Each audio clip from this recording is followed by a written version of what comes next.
Good afternoon, Board. My name is Patrick Kunes. I'm an attorney in Tifton, Georgia. I represent Springhill Villas, which owns 65 acres on Tifton Highway, due south of the proposed development.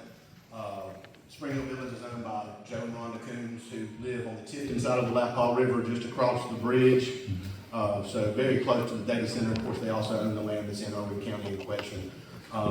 We're all against the data center. We don't feel like there's been any transparency in the project itself. It seems like it's a rush job to get it approved as quickly as possible. There's a lot of environmental concerns. How much water is it going to pump? Is it going to use a closed system, minimizing the amount of water it uses? Power grid. Is it going to stress the grid? Is it going to make everybody's bills go up, like I've heard about in other developments? Also, what happens to the water discharge, emissions? A noise map would be great, because I've always heard that the fans run continuously to cool the systems. You know, who's going to be affected by the noise map? Is there an overlay that's been suggested by the development to show what's going to happen?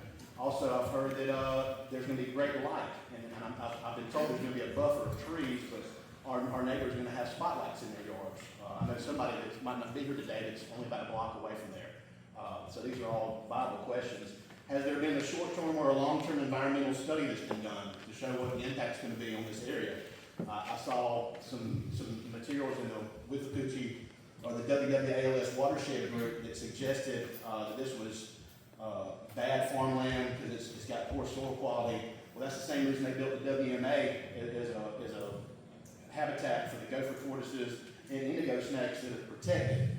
So just calling it low soil type is not really that great of an inquiry, because it might be useful for something else like hunting deer. It doesn't have to be a data center.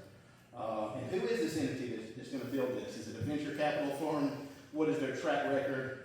Who are these people? Why is it not more widely known who these people are? And it says there's going to be local jobs that are created. I think that's doubtful. They're probably going to outsource construction and IT workers to come in. There might be some maintenance people that come that are hired, but we're talking about a very small local impact. And of course, artificial intelligence. That's what most data centers are for, AI. It's the latest fad in technology. There's lots of capital flowing in, but there will be losers, there will be busts. There's no real way to know that this is going to be a viable long-term project, and I don't think it's worthy of Irwin County's time.